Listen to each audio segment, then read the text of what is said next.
if you don't start brilliantly, that it's hard to get into your flow, and you realise that it's 80 minutes and you could be devastated or you could be elated, and so they are. They're rarely kind of runaway successes. You know, even where it's a highly favoured team, you rarely see it. I think there's a 12-point spread. And you kind of think over the course of the season that's probably fair on the base of what we've seen, but like 12 points in a final seems huge. So you can play a bit tighter, but you get the impression that there's enough experience in this Leinster team. There's enough of kind of youthful enthusiasm and vigour and expectation, and no real sense of feeling pressure with a lot of those young guns, that Leinster will save one of their best performances of the season for this final. But that's Rod's job to try and to change that and certainly put up a big challenge to them. Did you know what pressure was in these games? Can you feel it at certain times? Does it manifest itself, I suppose? Yeah, it does. In being able to deal with it, say in the Leicester game or the Northampton game, and then in other games in your life, like the Cake Tin, when it kind of went the other way. Yeah, it does. There's when that game against Wales in the semi-final in 11, we just couldn't ever get ourselves into the game, and it was so frustrating. And in fairness, they were a really good Welsh team that played well, but I think it's the frustration that that you on your day you have the better of them, but yet it's role reversed. And I think it's very hard to undo that. It's very hard to change the momentum swing, and that's what happened with Leinster last year against La Rochelle. They just, a number of different factors went against them, and they just couldn't change in real time and sort out one or two areas that would have given them a chance to kind of build momentum in other areas. And that's ultimately what happened to us in 2012 against Northampton. The simple facts were we were knocking the ball on. Their scrum was significantly superior, and as a result they were keeping the scoreboard ticking over, or they were kicking the ball 40, 50 metres down the field and giving themselves great territory and possession from line out, which was working well for them. And then all of a sudden we literally couldn't get out of this rut until we got to half time, and great words, and Johnny spoke and Joe spoke, and then Johnny went out and scored 28 points. I probably said it. I can't specifically remember. I was shell-shocked. I was, because I was part of the problem. I'd knocked on one really bad. I'd run a good line off Shane Horgan, and I should have, I tried to beat Ben Foden, and I tried to get an offload away, and I knocked it on. And you recycle another phase, and you score a try there. And I tried to, it wasn't a miracle pass, but I should have just looked after the ball a bit more. And that kind of stayed with me. And Foden had scored a try on probably a missed tackle from me, a couple of yards out. I didn't get a proper shot on him. You don't make an impact tackle there, they're going to get over. So I'm having, my head, I've had two really bad moments. Haven't really done anything in the game. And I remember just thinking to myself into the second half, I've got to have 2 or 3 big moments that are going to make a difference to this game. Whatever about what I'm going to say at halftime. In my head, I was like, right, I need to, when it's time to deliver, you got to read the situation and make the most of it. And Johnny's first try, against the run against our pre-planned play, I saw an opportunity to pick and jam through the guts, and I made a break and offloaded to Jamie, and we got in behind, and as a result Johnny scored. So there's one moment, and then one or two other things that you've done well that you go, okay, now I really feel as though I'm part of the solution here rather than part of the problem in the first half. When you win on Ireland, you won a Grand Slam, you won Six Nations, it's amazing for your country. Is it a bit like the GA with the club and the county, in that Leinster is your club, you're there every day with these lads, and then you win your 3 Champions Cups, and is it deeply fulfilling, like the celebrations, the words of meaning, the arm around the shoulder 1 o'clock in the morning with somebody and to say something? Are there things? Deeply fulfilling, I think, is a really good phrase to use. It really is, because I genuinely did consider going to France. The first time I went down there was just to try and drive a bit of a Dutch auction in 2004, and then in 2006 I went down privately in Michael Cheika's first year, and And I said, I'm going to have a look. I said to Czech, I said, I'm going to go down and have a look. I said, we've got a year to see what we're capable of doing, but we've had 4 coaches in 4 years. I was like, I don't know if I can hang around for any more. I've got to try and feel as though there's a chance of success. And we got to the semi-final of Europe, got beaten badly by Munster in that semi-final, but that was, wasn't a brilliant Leinster team, let's be honest. And if we were able to get to a semi, well, there was potential.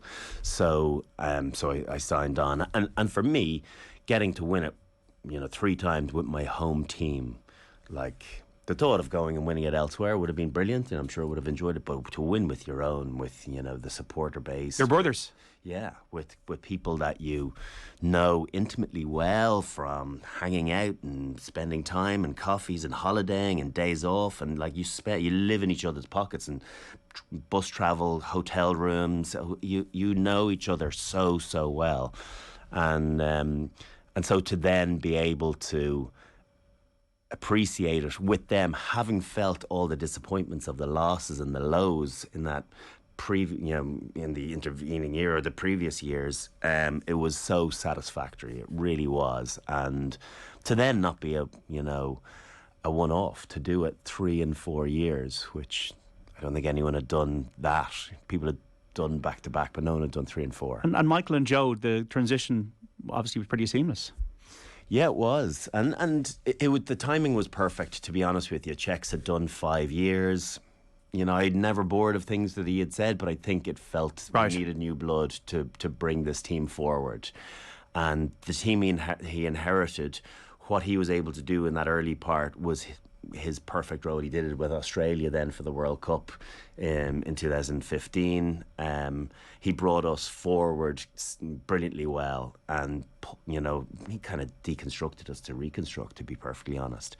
And we sifted out the dead wood, and we managed to move on. Guys that were ultimately there to kind of pick up a wage rather than necessarily feel as though they were going to be future champions of Europe. And then you look at what Joe did, and he came in and he fine-tuned a team that was very motivated, had a very clear understanding of what they were trying to do, and then he brought, he was cutting edge at that time too, of those power plays, those launch plays, 3-phase, strike that.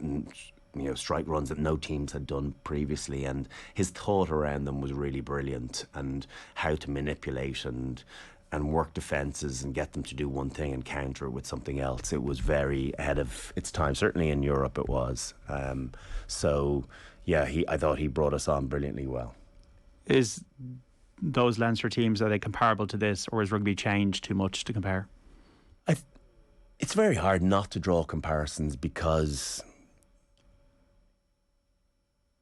it doesn't feel that long ago, right. But yet it's hard to see how this is not the best Leinster team. But then I interviewed Johnny Sexton on Monday for BT, and I asked him, is this the best Leinster team? And he paused and he said, well, that Leinster team back in 2011-12, they won back-to-back. You got to be a good team to win back-to-back. So heard from Johnny Sexton that this is not the best current team the one back then, unless they win back-to-back.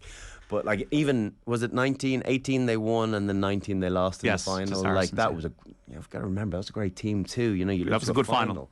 Was a great final. So I don't know, I just think this team across the board, the strength and depth, 60 players, like, phenomenal. But like, guys, all of a sudden that you, at the start of the season, you're like, I don't know, is he capable of, delivering? Being honest, guys like Ross Maloney, he was in the academy when I was there, so I was like, nice player, just developed and brought on skills that are fantastically coached, but obviously he's worked super hard. Josh, another one, could name a number of these different guys, and then the strength and depth that's coming through, where you've got international props on the bench. You've got, back rowers that would get into any other team. It looks like it's, for me, the best Leinster team. I think the most enjoyable to watch. Right. I think it has been. And it's hard to say that. I enjoyed being involved in the teams I was involved in the past. We played some great rugby, we did. But it does feel as though this Leinster team just has something extra. How's Johnny changed in the 13 years since? So much. Right. So much. Like, unrecognisable, and I'm talking to him on Monday compared to the, fiery, kind of bolshy 10 that he was initially. And it took a while. We would have had, fiery conversations, him with everybody, him and I. But I look now and I see a real steely maturity. I think his family situation has really helped with that. But also, it's unusual for someone at 37 to not feel a disconnect from his 20, 21-year-old teammates. That usually is what retires people, is that you just have no commonality, no similarities. And it felt a bit like that for me, that I just felt... You're not thinking I could be these guys' father, but you're kind of going, where are we in our worlds? You're a father of a couple of kids. They've got, they're just worried about what their next Snapchat looks like. And you're kind of going, now it's TikTok. Exactly. And so you're like, but yet I think he really enjoys the environment. Okay. He's able to take the most out of it. I think that's why he's playing well.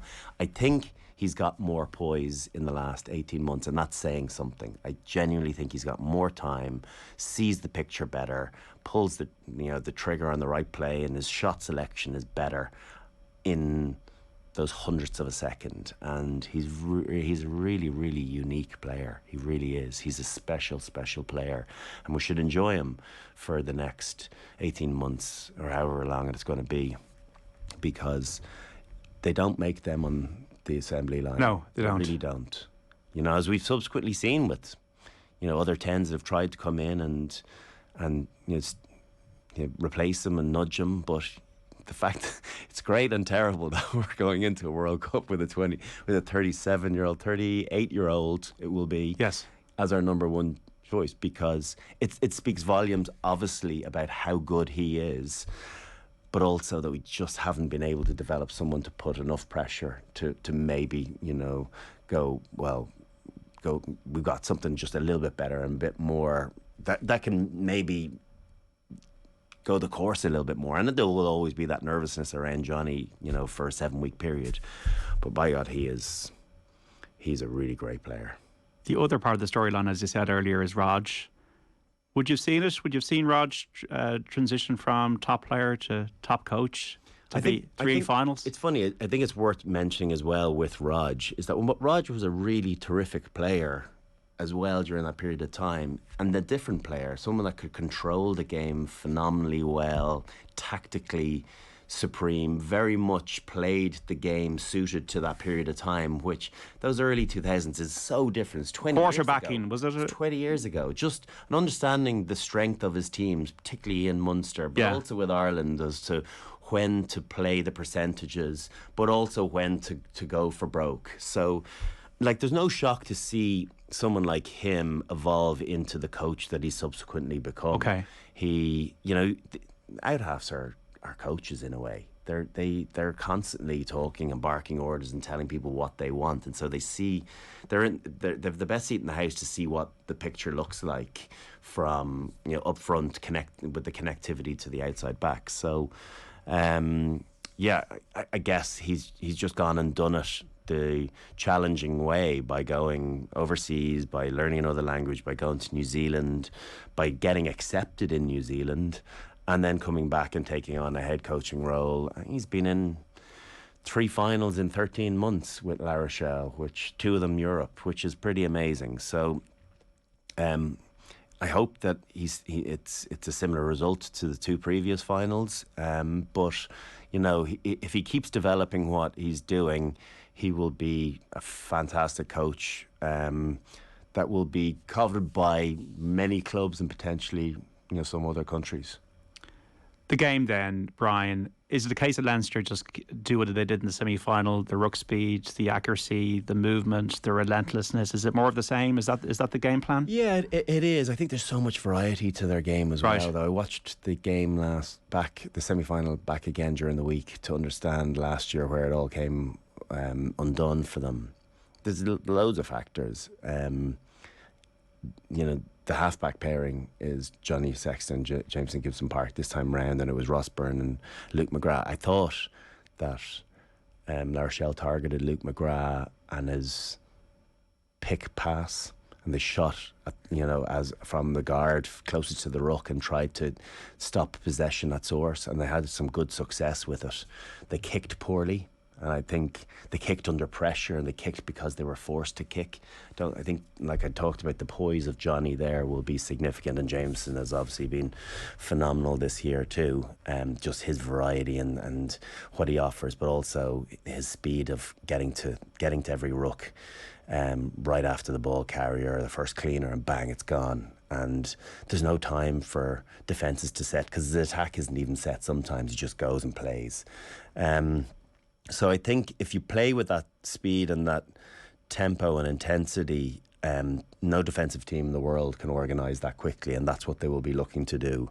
We've made so much of the speed of the ruck ball, 70% of their rucks being under 3 seconds. Like that's mind-blowing. And for one of their tries against Toulouse, the James Lowe first try, the last 4 rucks before he scored it were a second and a half each. Like, you could have 20 defenders and you couldn't defend that. So that's the reality of it. So that is everything in the game. Starts with being collision winners, and they have to take on board again this whole, can they match the physicality? Well, I think we know that they can. Toulouse are a huge side.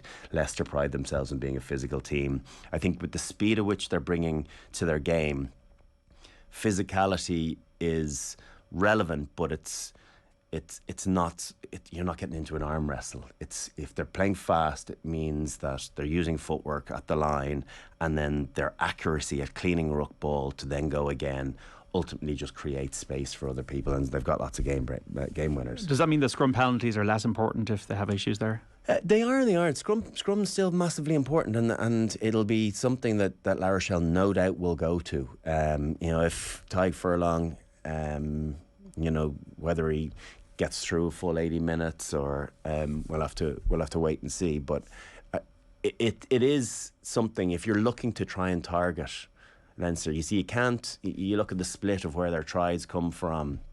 I think it's like 57% set piece and 43% from broken field, which is a pretty nice split. So you can't just go, we'll stop ball at source and it will completely negate them. So but yet it is a way to get into the minds and heads of that front five in particular. Sow a seed of doubt. You get the referee on your side. It's Wayne Barnes now. If you can work certain, if you can work a couple of early penalties from scrum, it does something different for the mentality of the pack, less so the backs. But we understand it with our forwards. That is such a pivotal part of their game.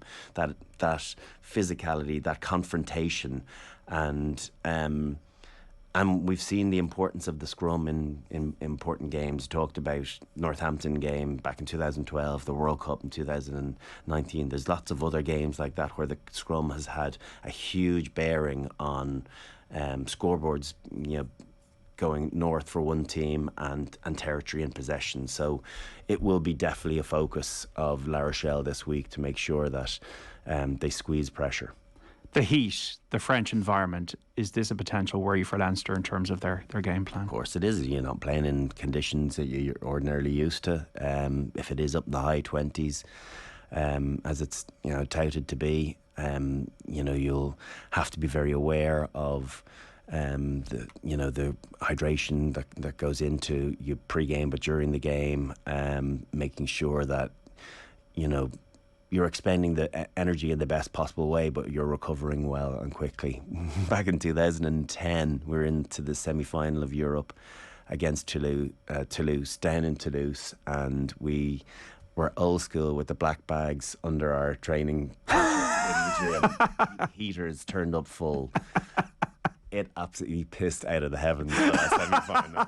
So it's always the way. So, I don't think that's going to be. I think it's going to be different this time around. I think it is going to be genuinely hot. So they'll just have to be mindful that at times they will be sucking diesel. They really will be. There'll be arms on heads and hips, but they need to just look across. And Will Skelton's going to feel the heat as well. Right. And so will Wardy or Bougaree or Antonio, carrying 25 stone around with you in 28-degree heat. It ain't going to be easy for you, no matter how used to it you are. So it's same conditions for both teams, but of course Irish boys will be less used to playing in those difficult conditions. And that's therefore the importance of Dan Sheehan, Michael Ala, Toa in the bench looks stronger than last year. Leinster don't really have any injuries. Tyg Furlong, okay, we know, is a little bit of a dead, but this is a fresh team. It is a fresh team. It is. They obviously didn't have to travel down to South Africa. Yes. They've been able to pick and choose the games they've wanted to. They were able to rest everyone for the Munster game last weekend. So these are all factors that will, should significantly help them. La Rochelle were lucky that they only had to play 2 frontliners against, was it Stade last weekend? Yes. And they still got the result. So it's an unusual situation for them to be able to find themselves in resting, their top players, but also shows the strength of their depth too. So it'll, Leinster are best equipped to deliver a huge performance. They can't have any complaints other than the niggles you're going to carry at the end of a season. Everyone's going to have them, but that'll be both sides. Ohio West will need to kick better in terms of his consistency. Yeah, he kicked well in last year's semi-final. He didn't miss too many. And yes. He can blow a bit hot and cold. And again, what he did at the semi-final would have frustrated him and them, where they didn't put the necessary pressure into points. You got to do that in finals. It's not always about kicking to the corner and looking for 7. Sometimes 3 and 6 and 9 are very important, just to give yourself a little bit of leeway and have the scoreboard show for the pressure and possession that you've had. And that's why finals are so important to start well. It's not everything to kick that first 3 points, but if you can be in the ascendancy, little drop goal. Why not? Why not? Never be afraid. As Never be afraid. Yeah. So everyone says that Johnny's last penalty against Leicester was the difference. What about my drop goal that started us off? Got that scoreboard rolling over. I've hit a few drop goals in my time, and that one was actually along. You're proud of that one. Up there with the sweetest, but it didn't have much competition, to be honest. The Leinster backs, because obviously as a former centre, you're going to be analysing back play, and James Lowe has had an amazing run. Gary Ringrose, Robbie Henshaw, Lyon, Hugo Keenan, the consistency. These will be the players that will hopefully have the platform to win the game. Yeah, but it's not just. I think there's been such a focus with Leinster, with some of their younger guys too, and you have to make reference to the likes of Jimmy O'Brien coming in and how good he has been. Question marks as to who Leinster's alternative winger is. Jordan Larmour obviously has been out, through injury for a big chunk of the season and showing great potential against Munster, but ultimately Jimmy has been outstanding for Leinster throughout the campaign, and you have to feel it's inevitable that he'll get a cap down in New Zealand this summer. So as much as you do look to the big names that have been around long enough, the Henshaws, the Ringrose, the James Lowes now, I think there's a big comfort and reliance on some of the smaller names that are beginning to emerge. And I put Ross Maloney, even though he's been there 8 or 9 years, put him into that category, that when maybe your big name internationals aren't the ones that give you the comfort that you've a particular bar to hit. I think that there's a major comfort across the 50 and the 23 that comes with that, where that your weakest link is certainly anything but. Leo Cullen, Stuart Lancaster, if you're going to look at a coaching model, it seems to be the perfect one. It does. I think first and foremost, you need a little bit of ego with coaching, but whatever ego the two of them have, they really keep it at bay, and they're happy to share the upside, share the attention and the praise in relatively equal measure. I think Stuart has come in and there was a chance taken on him. There was, he'd come off the back of a pretty disappointing World Cup with England in 2015, and his stock was low.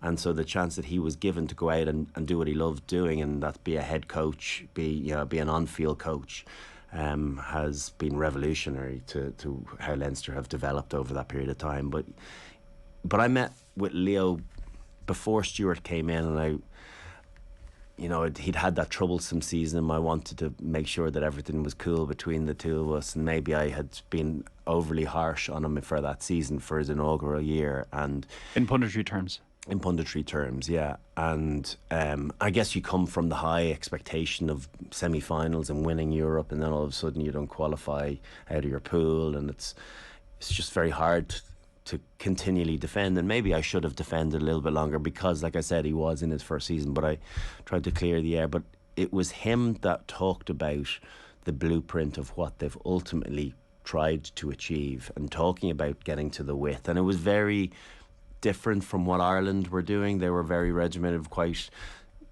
robotic's not the right word, but quite regimented in what they were trying to do to manipulate the opposition, where I think Leo had a vision for way more heads-up rugby, which has subsequently come to pass. So as much as Stuart gets a huge amount of credit for the on-field vision and training and kind of evolution, I think Leo has a huge part to play in that, and they see the game similarly. Just before we wrap it up, Brian, look, it's a great occasion to be going to Marseille, all these Leinster fans.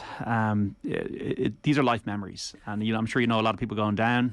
Yeah, they're days to really relish and experiences to hold on to. I'm sure none of those Leinster boys talk about Newcastle in 2019, because ultimately they came on the wrong side of the result. But they wanted to get that fifth star before Toulouse, and they came second to them, and they want to get back and be vying with Toulouse for that sixth star, but you got to win the fifth first. This is a really great Leinster team, and over the course of the last 4 or 5 years, could there have been more than one trophy in them? I think, being honest, yes, is the answer to that, and they need to win this one to rubber stamp, the side that we all think they have been this season, and that can continue to be for a few seasons yet. The age profile, other than the obvious Johnny Sexton, is really great for the future development of the game within the club. So exciting time to be a Leinster fan, but there'll be some nervous moments still against La Rochelle. They're not going to roll over, irrespective of what the expectation is or what the spread might be. You're confident, though, that they're going to? Yeah, I am. I just haven't. The why, Brian? I just haven't seen enough of La Rochelle this year to really worry Leinster. I think the errors that they made last year can be easily fixed. I think the accuracy at the ruck, Bougary, the hooker, got 2 or 3 turnovers at pivotal times, and they'll be playing back those clips. They'll be looking at a real chop focus on some of their bigger ball carriers, Aldrich and Skelton. You got to chop them at the knees, stop them in their tracks immediately. Antonio, another one. These guys just can't be allowed to build any momentum. I suppose the one nervousness is what they're capable of doing. If you do give away penalties, what they can do at line-out maul. They were very good last year at it. Leinster conceded one against Toulouse, conceded one against Leicester. So it's, you can't cover every base. So if there is one area that you'd be hopeful that, that they can combat some difficulty, it might be there. But I just feel as though there's too much firepower right across the board with Leinster to to not win this one. So I think it'll be less than the spread, but I think kind of 7 or 8 maybe. 7 or 8, Brian. And if they do it, for the players, for the coaching staff and for the fans, the journey back from Marseille to Dublin will be fun. And do it for themselves. Yeah. You know, they do it for you. Do it for you first. You do it for the supporters. You do it for your family, but you do it for you too. Right. You know, it's sacrifice and effort that people look on in finals and go, oh, aren't they so lucky out there playing that? They have to run and vomit and not eat things that you and I can eat at 9 o'clock at night and get into the sweet drawer and have a go at Maltesers or whatever. They're not doing any of that stuff. They are sacrificing an enormous amount to put their bodies in the shape that they are in to be able to deliver peak performance. Not the only ones doing it, but they're the ones doing it. And so this doesn't happen fortuitously that they get themselves in a position of winning finals. It happens because they've made all of the tough decisions to get themselves there. And they are absolutely deserving of it. Whoever lifts that trophy is deserving of it because they don't fluke their way to it. So enjoy it for themselves and all the residuals that come with their family and the supporters and the coaching staff and everything. That's part of it. But first and foremost, it's for you. Well said, Brian. Let's hope Leinster do it, and let's hope Real Madrid, from your perspective, as well. Hala Madrid. Come on, Gareth Bale. Brian O'Driscoll, thanks so much. Thank you. Cheers, John. Don't forget, we got live commentary of Leinster against La Rochelle from 4:45 here and Off the Ball here on News Talk with Conor Morris and Brent Pope in the commentary box.